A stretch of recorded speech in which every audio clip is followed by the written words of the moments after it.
muitos recursos do Rui Barbosa dessa emissão de papel moeda. É obter recursos. E essas pessoas atraídas pelos recursos, sabe o que elas faziam? Elas iam para as bolsas de valores e começavam a especular, querendo dinheiro, num movimento parecido com as apostas de cavalos nos jockeys. Essas apostas eram chamadas de encilhamento. O nome você já viu. Bem, a Assembleia Constituinte foi convocada pelo Marechal Deodoro da Fonseca e ela tinha como objetivo a confecção daquela que seria a primeira Constituição da República Brasileira, elaborada no ano de 1891. Bem, vamos analisar alguns pontos dessa Constituição, da Constituição de 1891, a primeira Constituição do Brasil republicano. Ela era uma Constituição pequena, tinha um pouco mais de 90 artigos. Vamos aos tópicos? O primeiro tópico importante é a criação de uma república federativa e representativa. Como assim federativa? Uma república que era dividida em estados. Nós já falamos, estados com grande autonomia, as unidades da federação.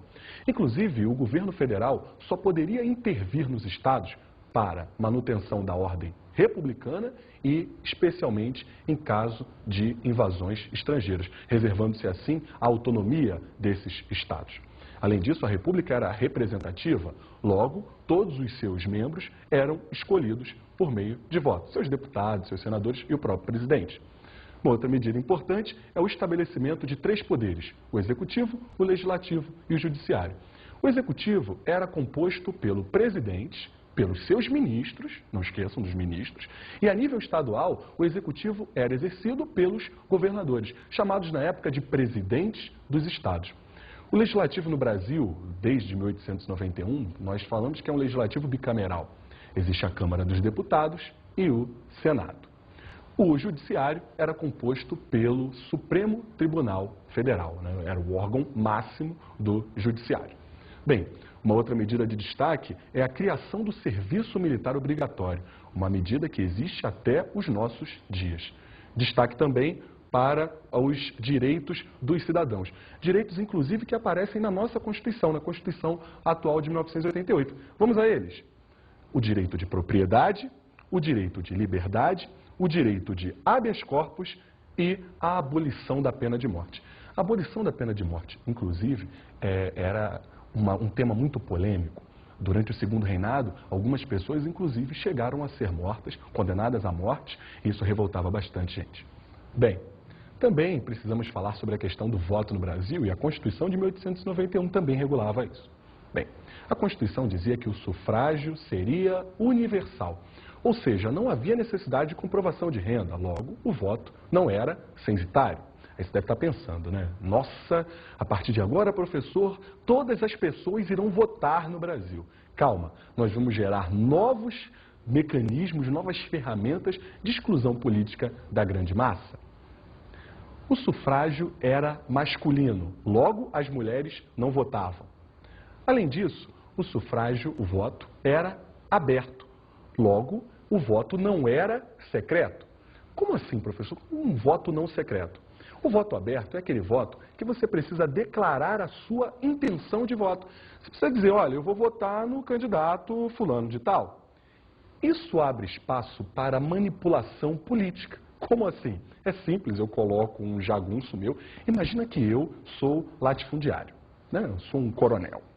Eu coloco um jagunço meu próximo às zonas eleitorais para ver se realmente você que, digamos, um personagem histórico, é aquele meu comandado a nível local, aquele cara que trabalha para mim, um camponês, eu vou checar se você está votando no meu candidato. Ai de você se você não votar nele, hein? Bem, além disso, o voto era apenas para maiores de 21 anos e alfabetizados. Somente alfabetizados votavam.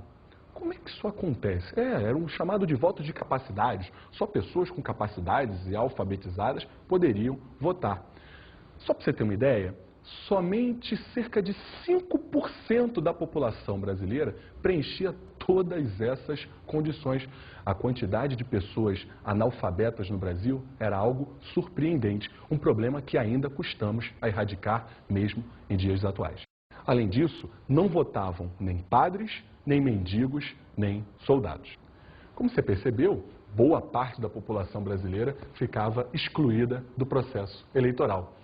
Vou chamar uma enquete, vamos saber qual é a opinião da galera sobre algumas questões que apareceram nessa Constituição de 1891, algumas que existem até hoje, como a questão da obrigatoriedade do serviço militar no Brasil. Vamos lá, vamos ver o que o pessoal da rua pensa.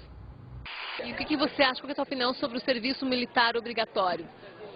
Olha, eu fui lá, fiz toda a papelada lá, até que eu fiz umas palhaçadas lá, o cara... Você fez palhaçada? Claro, porque já era uma palhaçada eu ser obrigado a ir lá.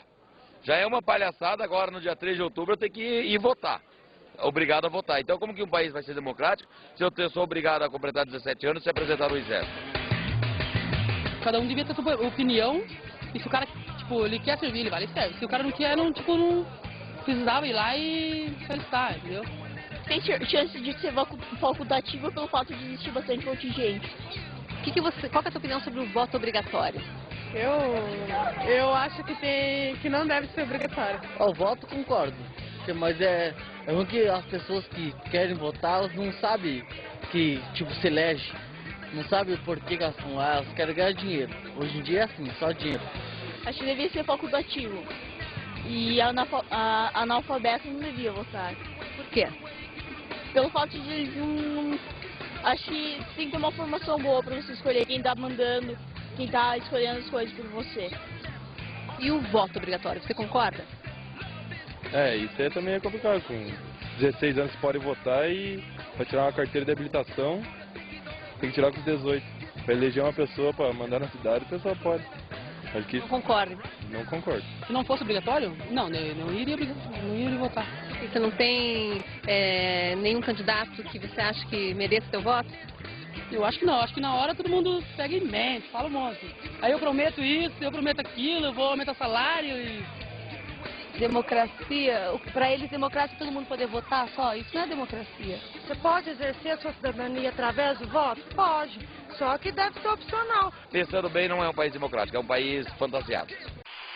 Você viu a opinião do pessoal na rua sobre a questão do serviço militar obrigatório e a questão do voto obrigatório no Brasil. Bem, nós temos que precisar uma coisa. O conceito de democracia, um dos aspectos fundamentais da democracia é o direito de liberdade de escolha. Se esse direito for ferido, a democracia, enfim, não está consolidada e não está embasada. Pensa nisso.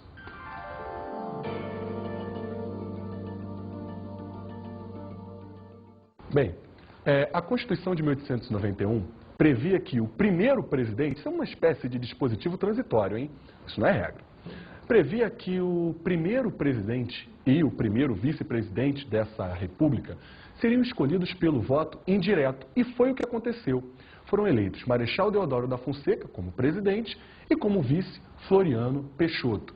Repare que Floriano Peixoto era de uma chapa diferente do Deodoro. Na época, você votava para presidente e para vice-presidente em separado. Marechal Deodoro da Fonseca e Floriano Peixoto eram, a princípio, rivais políticos. Com a eleição do Marechal Deodoro da Fonseca, ficou muito clara a oposição entre Marechal Deodoro e o Congresso, composto pelos latifundiários. Sabe por que dessa oposição?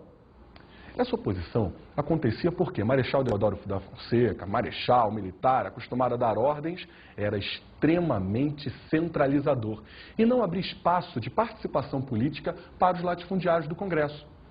Logo, os latifundiários começaram a realizar oposição ao Deodoro, oposição essa ampliada com a nomeação do Barão de Lucena para o Ministério da Fazenda, por Deodoro.